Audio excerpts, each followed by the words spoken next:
A paz do Senhor Jesus, amados irmãos, mais uma vez eu estou aqui hoje para trazer para você mais um estudo bíblico sobre a Bíblia Sagrada. Quero hoje falar a respeito do livro do Novo Testamento, o livro de Romanos, que é um livro muito sonegado nas igrejas de hoje. Aliás, vamos ser sinceros, cerca de 70% dos livros da Bíblia, tanto do Novo quanto do Velho Testamento, são sonegados nos dias de hoje. Romanos, Gálatas, Hebreus e Apocalipse são os 4 livros do Novo Testamento mais sonegados pelas igrejas de hoje. Você tem o Velho Testamento, o livro de Cantares de Salomão, você tem o livro de Números, você tem Ezequiel, Isaías, Oséias, Jeremias. São poucos versículos e capítulos desses livros também que são pregados nas igrejas de hoje. Aliás, a igreja de hoje está mais voltada para o material do que para o espiritual. Amém? Então, irmãos, também pretendo dar continuidade aos estudos antigos que eu fiz sobre o livro de Cantares, o livro de Oséias e outros estudos que eu postei aí. Então, entre no Facebook, entre na internet, no YouTube, né? Lá está lá Preleitor Reginaldo Alves. Lá tem algumas pregações que eu deixei, começando com Ezequiel 33, Jó número 42. Coloca lá, Jó 42, Reginaldo Alves como preleitor e vai sair lá as pregações. Aprecie, deixe seu comentário. É como aqui hoje também, irmão.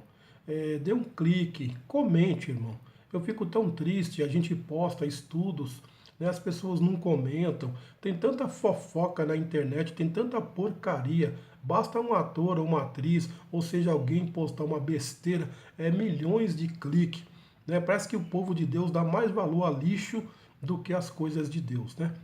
É uma pena que isso acontece. Eu tenho meu Facebook também, que infelizmente de 2.000 seguidores, apenas nem 10% segue os estudos. Isso mostra o desinteresse das pessoas que pelo menos se dizem evangélicas, né? Está longe de ser um verdadeiro cristão na presença de Deus. Parece que não gosta de estudo bíblico. O negócio é fofoca, ou se você postar alguma coisa que fala de bênção, de vitória e de milagre, aí sim você chama a atenção das pessoas. Mas se você colocar um estudo sério, que fala de salvação, que fala de regeneração, justificação, infelizmente as pessoas não clicam, não fazem comentário. Agora coloca um besterol na internet para você ver o quanto de clique que vai aparecer. Então, no livro de Romanos, ele vai falar sobre justificação, ele vai falar sobre a consequência do pecado, da força do pecado, ele vai falar sobre Abraão, o pai Abraão, obras versus lei. Ele vai falar a respeito de vários temas, né? Que nós somos justificados pela fé e não pelas obras. Qual a diferença entre obras, né? Que Tiago vai falar que a fé sem obras ela é morta, né? Paulo vai bater em cima da fé, que Abraão não foi justificado por obras e sim pela fé que ele teve em Deus. Então, vai tratar de tudo isso. E é uma briga muito grande, é muita complicação para quem não estuda o livro de Romanos. Quer entender o Novo Testamento? Leia o livro de Romanos. Leia o livro de Gálatas, o livro de Hebreus principalmente. Os 3 livros é a chave para você tentar entender, junto também com o livro do Apocalipse, para você entender o Novo Testamento. Então, eu vou usar aqui um teólogo brasileiro muito renomado, muito inteligente, chamado de Elienay Cabral. Ele escreveu vários livros, muito instrutivo o livro dele sobre Romanos. E eu quero fazer aqui uma pequena introdução geral, que ele começa aqui usando o nome de alguns teólogos famosos, né, o elogio que esses teólogos aqui fazem em cima do livro de Romanos. Então vamos começar. A maior e mais profunda epístola do apóstolo Paulo foi aos Romanos. Destaca-se por seu alto nível doutrinário. Na esfera da teologia, é a mais significativa obra já produzida. Eminentes mestres da Bíblia têm feito declarações que valorizam ainda mais a obra de Paulo e aguçam o interesse do leitor. Vamos começar aqui, alguns nomes. Emil Brunner disse: não há um documento na história espiritual do homem em que se estejam tão mesclados e combinados como nesta carta. O sentimento apaixonado, o pensamento vigoroso e a vontade inexorável. O famoso bispo de Nigren disse: na Epístola aos Romanos, aprende-se a conhecer, como em nenhuma outra parte, o que é o Evangelho e qual é o conteúdo da fé cristã. John Knox opina: é o principal livro do texto para o estudo do Evangelho de Paulo. Em consequência, o livro teológico que jamais foi escrito. Lutero, olha só, Lutero, que é o pai do protestantismo, era da Igreja Católica. Em sua tradução do Novo Testamento, escreveu: a Epístola aos Romanos é o principal livro do Novo Testamento e o mais puro evangelho, tão valioso que um cristão não só deveria saber de memória cada palavra dela, mas tê-la consigo diariamente como o pão cotidiano de sua alma. Obrigação de saber palavra por palavra. Crescei na graça e no conhecimento de Deus. Sabe por que a igreja de hoje está desacreditada, irmão? Porque ela tem pecado contra Deus dentro da doutrina do conhecimento. Lembra de Oséias, capítulo 4, versículo 6? O que foi que Deus disse na boca do profeta Oséias? O meu povo sofreu e foi destruído porque lhe faltou conhecimento. E porque tu, Israel, desprezastes o meu conhecimento, eu te rejeitarei, para que não sejas sacerdote diante de mim. Visto que tu se esquecestes da lei do teu Deus, eu me esquecerei dos teus filhos, que contra mim pecaram. Jesus Cristo, também no Novo Testamento, acrescentou dizendo: erreis, lá no livro de Mateus, erreis, por não conheceis as Escrituras e nem o poder de Deus. É o que dá a desprezar o conhecimento, irmão. Porque o conhecimento de Deus, ele vai atingir todas as áreas da igreja. A falta desse conhecimento vai atingir todas as áreas. Área religiosa, principalmente, área política, área econômica, área social. Igreja que despreza conhecimento é a igreja fadada ao fracasso. Eu tenho, por exemplo, eu frequentei a Congregação Cristã no Brasil. Lá não tem nenhum tipo de conhecimento, não tem nenhum tipo de estudo bíblico. É feita uma lavagem cerebral na cabeça daqueles irmãos. Meu amado, se o próprio Jesus Cristo, antes de começar o seu ministério, frequentou a sinagoga dos judeus para aprender, se Jesus, que é o maior exemplo dos exemplos, fez isso, por que eu e você não vai fazer? Quem é a sua igreja para sonegar o conhecimento de Deus? Aí eu lhe pergunto agora, olha os católicos aí também, adorando imagem. Aí, a sexta-feira agora, dizem que é o dia da Nossa Senhora Aparecida. Na cabeça deles, eles acreditam que a Nossa Senhora Aparecida é a padroeira. Sabe o que é padroeira? É aquela que guarda o Brasil. É ela que guarda o Brasil. Eu pensei que era Deus. Porque o que diz a Bíblia no Velho Testamento? Se Deus não guardar uma cidade, em vão vigia o sentinela. Aí eu lhe pergunto, você quer acreditar em quem? Em Deus? Na Bíblia? Ou numa tradição humana? Numa igreja que sempre esteve desviada da verdade desde a época lá de Constantino? Se eles não são idólatras, como dizem que não são, por que oferecer um templo para Nossa Senhora? Eu achei que a igreja fosse de Cristo. Não, mas a igreja é dela. Está no nome dela. E é ela que eles veneram. Isso é idolatria, meu amado. É a Bíblia que diz isso. Não sou eu que estou dizendo. Amém? Vamos lá. Agora, João Calvino. Calvino disse: se alguém tem alcançado uma verdadeira compreensão da epístola, tem-se-lhe aberto uma porta para aproximar-se dos tesouros mais preciosos das Escrituras.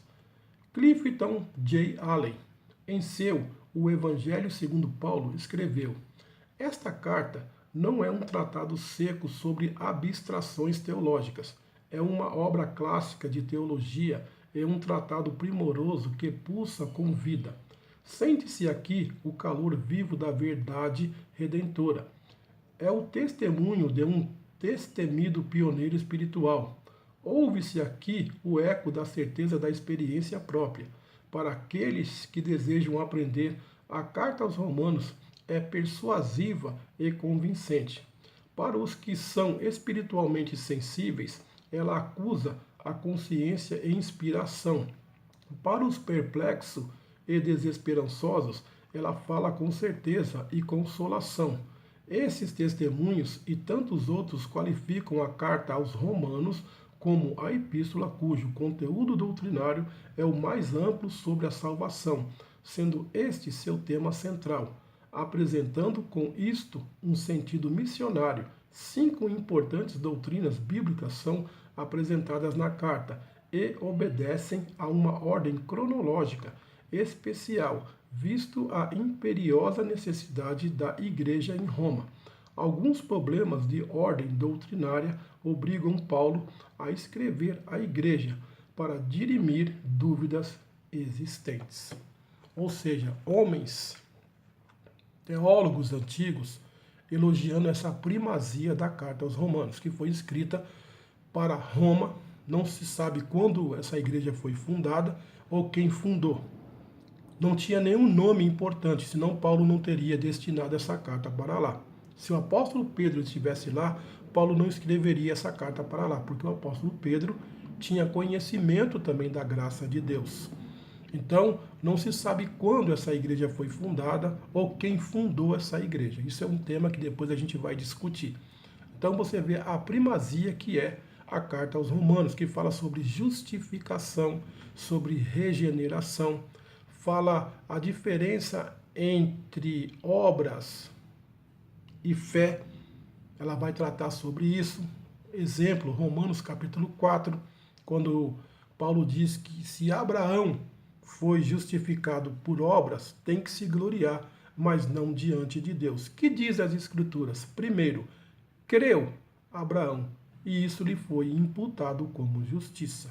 Aquele que crer, olha só o crer vindo primeiro, e for batizado, será salvo. Depois nós vamos discutir, porque Tiago vai falar que a fé sem obras é morta. Aí nós vamos entrar num outro estudo para saber o que realmente Tiago está querendo dizer, se ele está contrapondo Paulo ou não. Amém? Vamos lá. Vamos falar sobre o autor. Amém? A melhor maneira de compreender esta carta é conhecer o seu autor. Muitos livros têm sido escritos sobre a vida deste grande homem de Deus. Suposições históricas têm sido levantadas para realçar a nobreza deste grande apóstolo. Entretanto, tudo o que se conheceu acerca de Paulo encontra-se no Novo Testamento. Amados irmãos, a enciclopédia de um autor chamado Champlin é a mais completa que tem para falar sobre a vida do apóstolo Paulo. Eu recomendo essa enciclopédia se você puder comprar. Ele tem dois livros, que é a enciclopédia completa, acho que se eu não me engano com 6 livros, que é dicionário, e tem também mais 6 livros ou mais que fala tanto do Velho quanto do Novo Testamento. É muito bom, irmão. Quer aprender? Compre. É caro, é uns R$ 400 essa enciclopédia, tanto quanto os livros. Se eu não me engano, é 10 livros ou 12 livros que fala sobre o Velho e o Novo Testamento. Mas vale a pena, né? Vamos investir na obra de Deus aí. Paulo era judeu de sangue, da tribo de Benjamim, Romanos 11, versículo 1, e natural de Tarso, na Cilícia. Em Jerusalém, foi fariseu zeloso, tendo como mestre o respeitável Gamaliel, Atos 22, versículo 3, 26, versículo 4 e 5. Era conhecido e respeitado por seu zelo extremado da religião judaica. Por essa razão, foi implacável perseguidor dos cristãos, antes de se converter ao cristianismo. Atos 7, 58, 8, 1, 9, 1, 22, versículo 4, Gálatas 1, 13, Filipenses 3, 6, 1 Timóteo 1, 13. Paulo foi contemporâneo de Jesus Cristo em sua vida terrestre e certamente conhecia a sua fama entre os judeus. Não foi possível provar até hoje que Paulo tivesse conhecido Jesus pessoalmente. senão pela fama do seu ministério itinerante na Palestina. Na realidade, Paulo o conheceu verdadeiramente no caminho de Damasco. O Senhor já havia ressuscitado e subido ao Pai, quando o implacável Saulo de Tarso preparou-se para mais uma investida cruel contra os primeiros crentes, mas foi detido pela poderosa luz do Rei dos Reis, Jesus, o Salvador. Uma transformação imediata e regeneradora aconteceu, e ele converteu-se a Cristo. Atos 9, versículo 1 a 29 e Gálatas 1, 11 e 2, versículo 1. Irmãos, o cristianismo estava crescendo nessa época. As crucificações eram evidentes. Então, o apóstolo Paulo, como está escrito aqui, ele foi educado por um dos maiores mestres daquela época, que foi Gamaliel. Porém, existia um zelo muito grande nesses homens. Eles não tinham uma visão aberta da verdadeira graça de Deus. Então, Paulo era judaizante, como ele mesmo fala aqui, da tribo de Benjamim. E ele era zeloso da tradição dos pais dele, ou seja, uma visão fechada. O maior pecado, irmão, de Israel foi desprezar a lei de Moisés e começaram a acrescentar algumas tradições dos pais. É um costume normal, se você pegar o Nordeste, aí está cheio de tradições antigas. Uma tradição, meu irmão, ela, quando não escraviza o homem, quando ela não passa por cima da lei de Deus, ela é bem-vinda. Mas quando uma tradição fala mais alto do que os mandamentos de Cristo, é perigoso.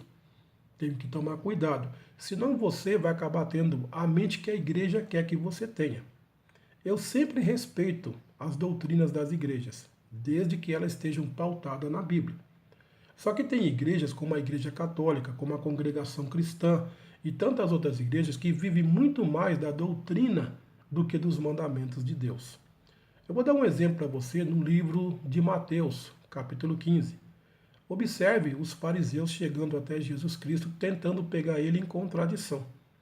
E eles começam questionando: por que os teus discípulos não lavam as mãos antes de comer o pão, como manda a tradição dos anciões? Observe a palavra tradição. Dá a entender que Jesus era anti-higiênico, ou seus apóstolos. Será que Jesus não sabia? Isso é uma coisa normal, irmão. Lavar as mãos é uma atitude bonita, é higiênica. Temos que lavar as mãos por causa das bactérias, sim. Eu, você, escovar os dentes todos os dias, depois das refeições. Às vezes eu sou meio relaxado, às vezes eu nem faço. Então falar é uma coisa, fazer é outra. Mas faz parte da higiene pessoal nossa. Então Jesus, será que Jesus não escovava seus dentes? Será que Jesus não lavava as mãos antes de comer o pão? É que, na verdade, a tradição ali estava falando mais alto. E Jesus dá uma resposta áspera para eles. Vocês, por causa da tradição dos anciões, têm anulado o mandamento de Deus que diz: honra o teu pai e a tua mãe. Observe isso, irmão. Tome cuidado com algumas denominações evangélicas que vivem mais de tradição do que de mandamento. Você pensa que está agradando a Deus e está agradando ao homem. É o caso dos católicos. Agradam mais ao homem do que a Deus. Servem mais o homem do que a Deus. Então Paulo tinha isso. Como Paulo ouviu falar sobre o cristianismo que estava crescendo e o judaísmo estava diminuindo, isso o irritou. Até porque, irmão, maldito naquela época é quem era pendurado numa cruz. E Paulo vê Jesus Cristo indo por uma cruz, caiu por terra. Era maldito, era mais um mentiroso. Porque o nome Jesus naquela época era comum. Se eu não me engano, apareceu mais ou menos uns 20 nomes Jesus Cristo naquela época, ou 20 pessoas com o nome de Jesus. E todos falharam. Então já era de se esperar que essa seita aí, que ele chama de seita dos nazarenos, também falhasse. Mas Gamaliel deu um toque: olha, muitos vieram e não resistiram. Se esse daí resistir, você vai estar brigando com o próprio Deus. E foi o que aconteceu. Lá em Damasco, ele teve um encontro pessoal com o Rei dos Reis. Ou seja, ele estava brigando com o próprio Deus. Mas Deus teve misericórdia dele, como tem de mim e como tem de você. Amém? Vamos lá. Acompanhando seus passos nos Atos dos Apóstolos e posteriormente em suas cartas, descobrimos em Paulo uma personalidade marcante que muito influi em seu ministério. Há algo de singular neste gigante da igreja primitiva. Características fascinantes desse grande apóstolo se descobrem em cada uma das suas cartas.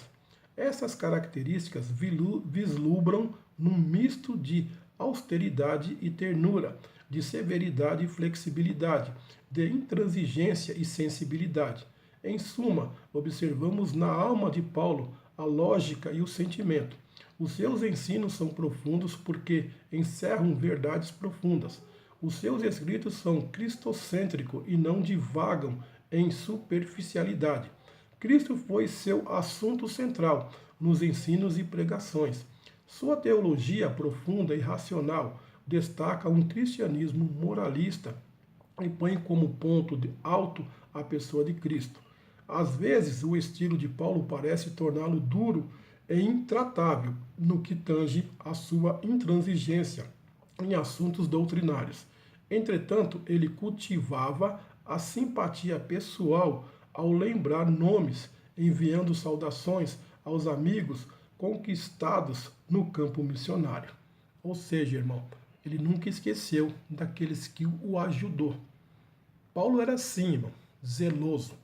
Temos que ser zeloso com a obra de Deus, sim, não ao extremo.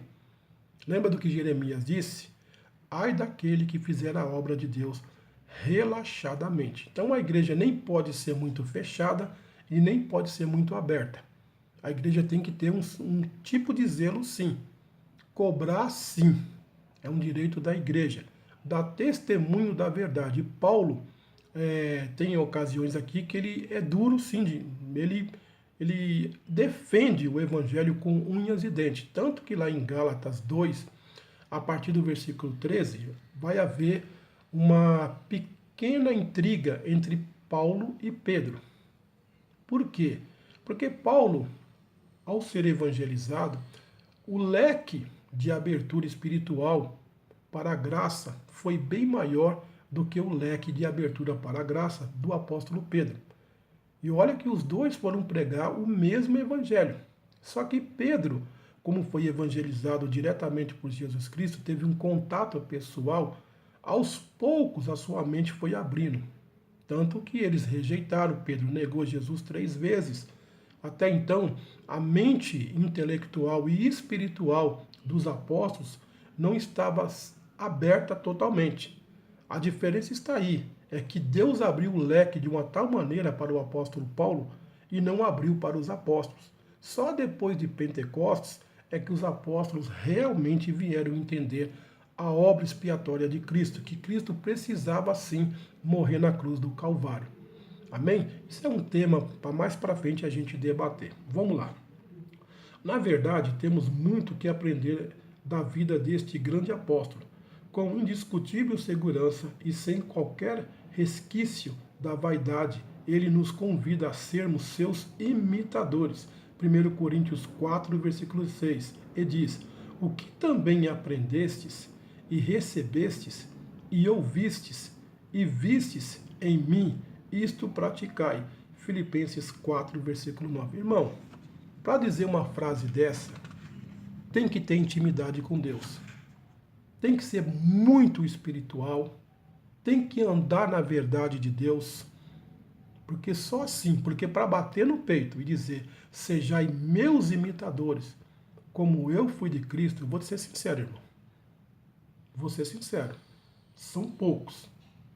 De cada 100, 5.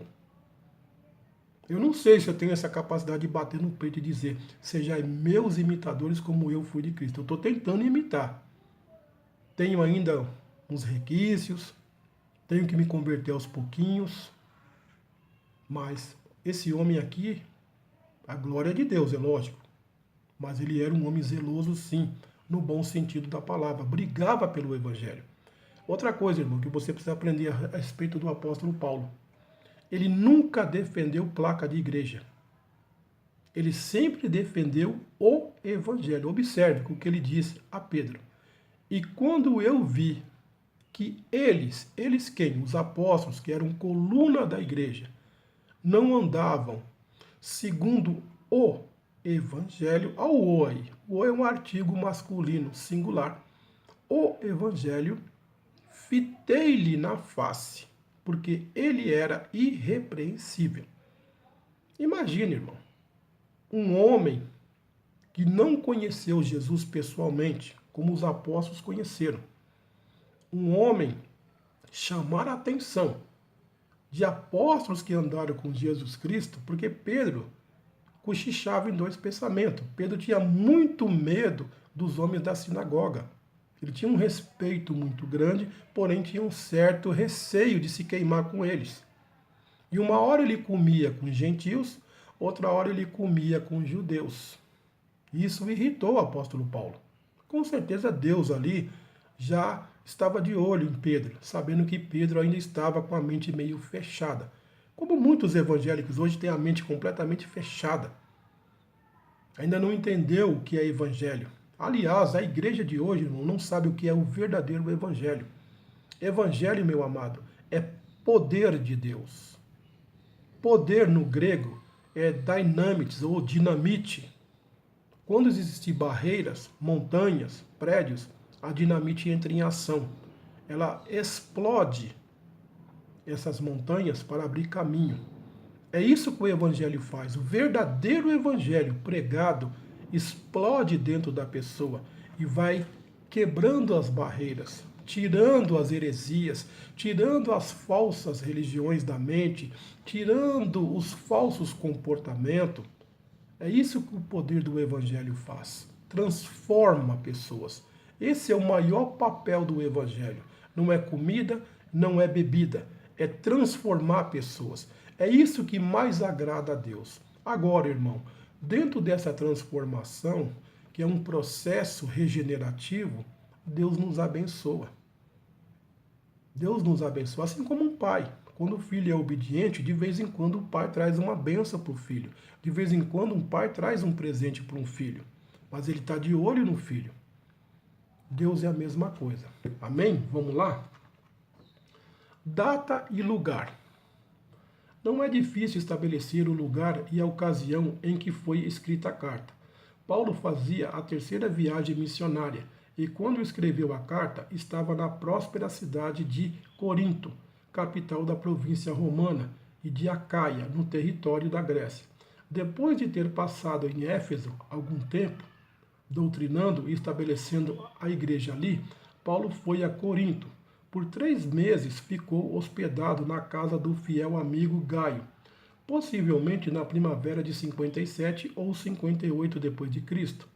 Desejando voltar a Jerusalém, por considerar ter terminado seu trabalho no Oriente, levantou ofertas das igrejas gentílicas para ajudar os crentes perseguidos que passavam privações em Jerusalém. Romanos 15, 25, 1 Coríntios 6, 1 a 14, 2 Coríntios 8, versículo 1 e 9, versículo 15. Com o ardor missionário queimando em seu interior, sua visão evangelística ia mais além, a Espanha. No caminho para a Espanha, Roma era a escala obrigatória.